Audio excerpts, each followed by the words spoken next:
남성 호르몬 치료에 대해서 이야기를 들어보도록 하겠습니다. 네. 박연준 교수님 나와 계십니다. 네, 반갑습니다. 반갑습니다. 반갑습니다. 교수님, 남성 호르몬 제2의 비아그라라는 이야기도 하면서 50대 이후에 그 남성들한테 많은 관심을 끌고 있고 간혹 40대나 30대도 관심이 있을 그런 주제가 되겠습니다.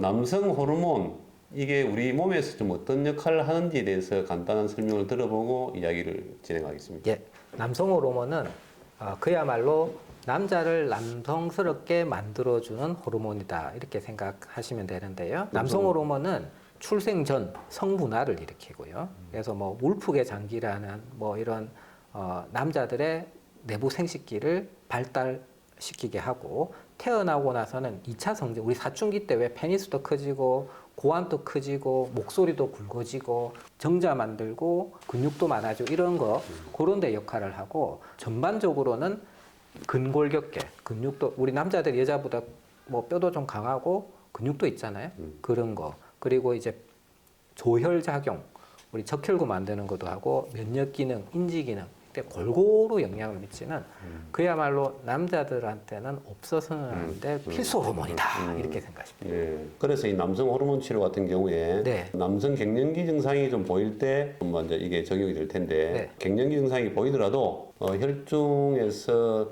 테스토스테론 이 수치가 떨어지면은 그때 이제 치료를 시작해보자는 개념 아닙니까? 아, 맞습니다. 예. 교수님, 저 같은 경우에 저 남성 호르몬 수치를 좀 검사를 좀 해보니까 예. 제가 2년 전에 검사를 했는데 2년 전. 네. 한 616이 나오더라고요.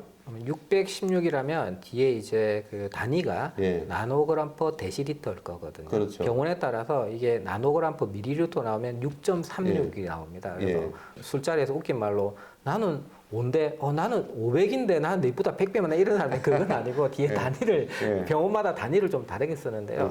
그렇죠. 636, 616. 그러면은 보자 우리 그 김병훈 기자님 나이를 고려해서는 거의 뭐 상위 10%?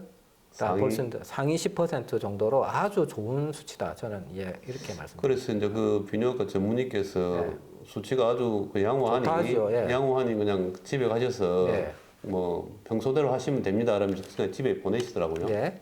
예. 그래서 이제 이 수치가 이제 좀 기준점이 있을 텐데, 대략 어느 정도 될 때 좀 경계치이고 위험하고 좀 치료를 받아야 된다. 그런 기준이 있을 자, 기준을 텐데. 말씀을 드릴게요. 네.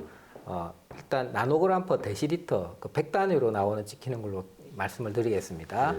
자, 200을 딱 끊겠습니다. 200 나노그램 퍼 데시리터. 최소 이 기근은요, 최소 200은 되어야지만이 발기 현상이 혹은 성기능이 성기능을 가지는데 필수죠. 요거는 돼야 된다. 200이고요.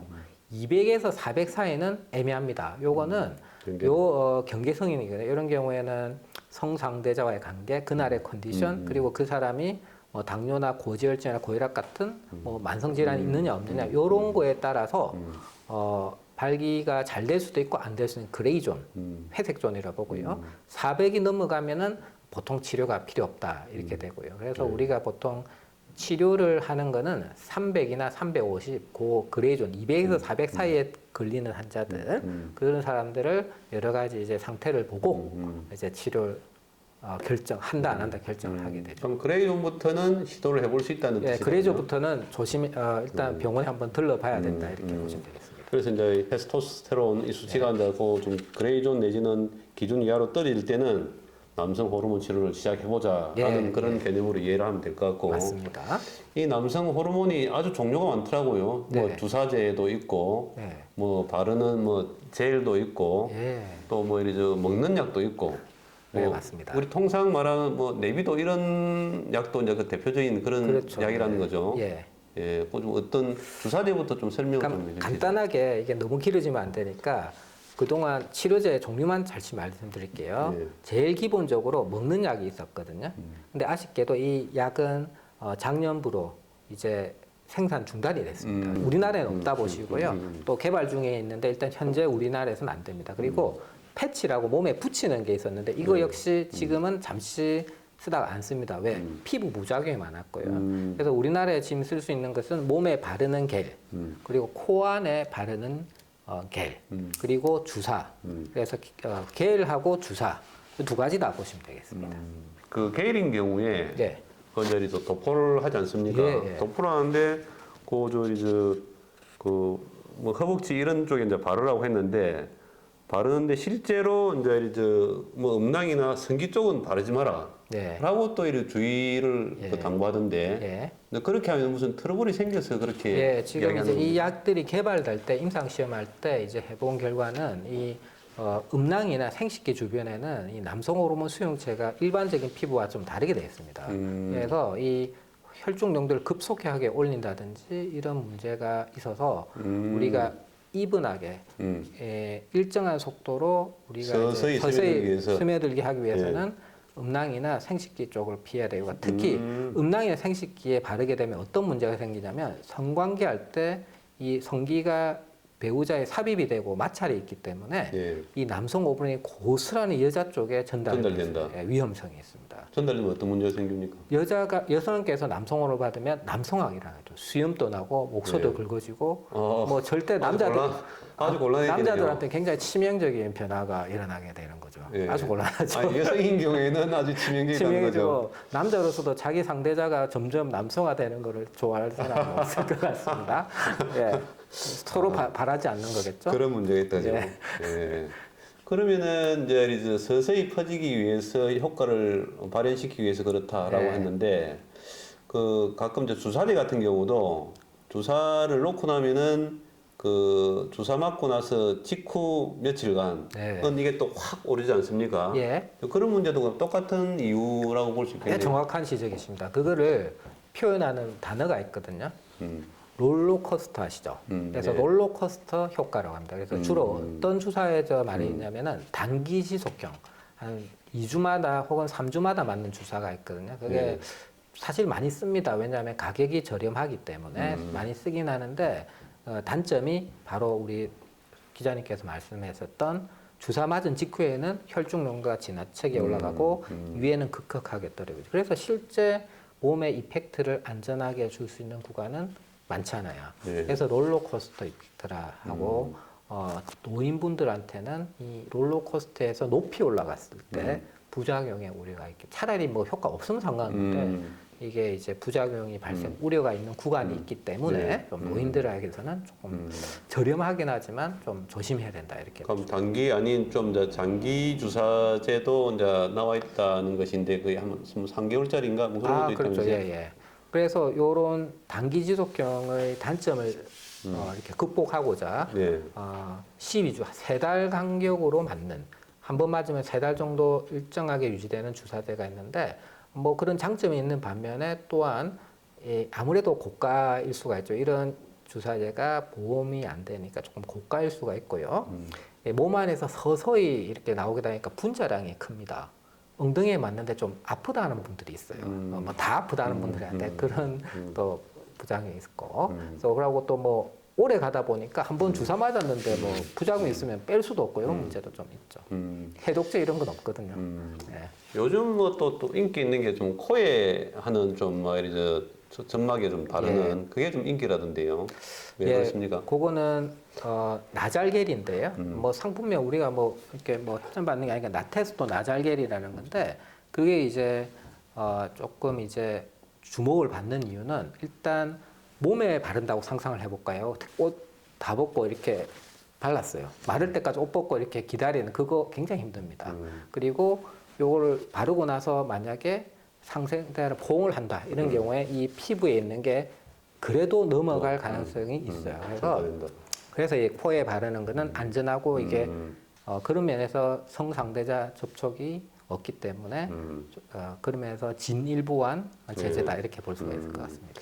그래서 사실은 이제 남성 호르몬이 제2의 비아그라라고 이야기할 정도로 선풍적인 인기를 얻고 있지만 또 반면에 심혈관계 질환에 조금 좀 부작용이 좀 있던데요. 네. 네, 그래서 이제 그런 것들을 감안해서 그러면은 이 여러 가지 조합이 있는데 가장 훌륭한 조합은 치료제들을 어떻게 선택해서 사용하는 게 최선입니까? 대표적인 부작용이 뭐냐면 모든 사람이 나타나는 건 아니고요. 이게 조혈작용이 있댔죠. 네. 피를 만들기 때문에 피를 좀 쉽게 말해서 찐득찐득하게 만든다 보면 됩니다. 그래서 그 원래부터 혈색소 수치가 높다든지 우렬성 신부전이 있다든지 수면 중 무호흡증이 있다든지 고령이라든지 이런 분들은 혈전증이 올 가능성이 있기 때문에 그런 분들은 사전에 이제 안 쓰는 게 좋고요.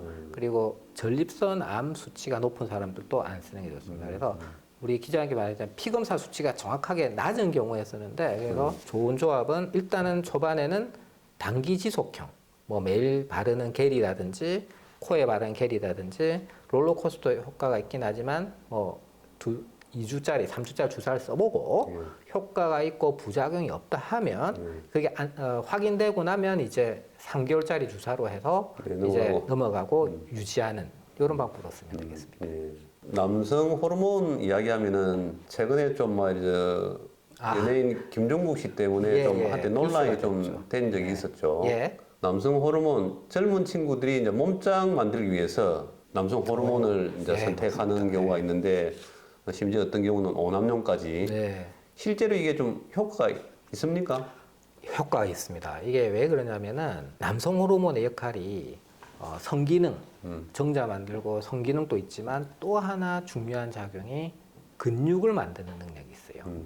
그래서 이 남성 호르몬을 맞으면 운동을 하면 쉽게 근육이 붙습니다.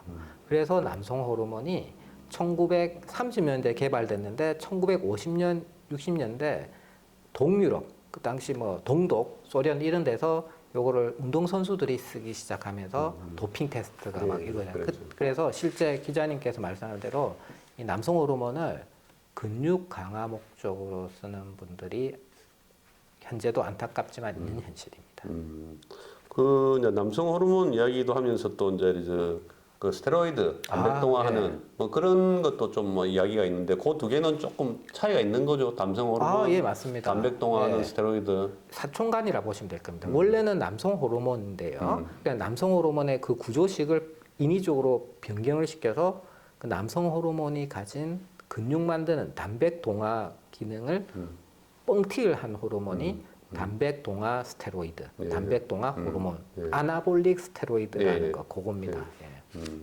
이걸 갖다가 너무 자주 쓰게 되면은 남성으로서의 기능도 확 떨어질 수 있는 그런 위험 요인이 있을 텐데요. 그거는 이 단백동화 스테로이드도 결국에는 자기들이 그 근육 만드는 기능을 강화시켰다지만 기본적으로는 남성 호르몬입니다. 이게 부족한 사람들한테 치료적 목적으로 남성 호르몬을 채워주면 아무 문제가 없는데요. 원래 본인이 남성 호르몬을 우리 몸에서 잘 만들고 있는 사람한테 외부에서 남성 호르몬을 더 줬어요. 그러면 잉여분이 생기겠죠. 피로 넘친다. 우리 몸에서는 이걸 가만두지 않습니다. 우리 몸에는 뇌하수체 시상하부라는 이 호르몬을 일정하게 유지시키는 시스템이 있어요. 그 중앙 관제탑이라고 생각합니다. 거기서 우리 주인님 몸에 현재 남성 호르몬이 너무 넘친다. 부작용이 우려돼. 자, 남성 호르몬 만드는 기능을 줄여라고 신호를 보내면 남성 호르몬이 어디서 만들어지죠? 고안에서 만들어요. 고안이 스스로 퇴화되기 시작합니다. 그래서 고안이 위축되고 고안에서 정자는 만드는 기능도 줄어듭니다. 그래서 남성 호르몬이 밖에서 투여하는 것은 그거는 역으로 피임제를 먹는 거하고 비슷한 효과입니다. 실제로 이걸 갖다 과하게 쓴 사람은 이제 그게 고환이 아주 작고 그 남성 정자 생성에 아주 좀 뭐 악영향을 끼친다. 그럴 수 있습니다. 이론적으로는 실제 그런 일들이 있습니다. 그렇습니다. 오늘 이상으로 남성 호르몬 치료에 대한 이야기를 우리 박연준 교수님으로부터 들어봤습니다. 교수님 감사합니다. 감사합니다.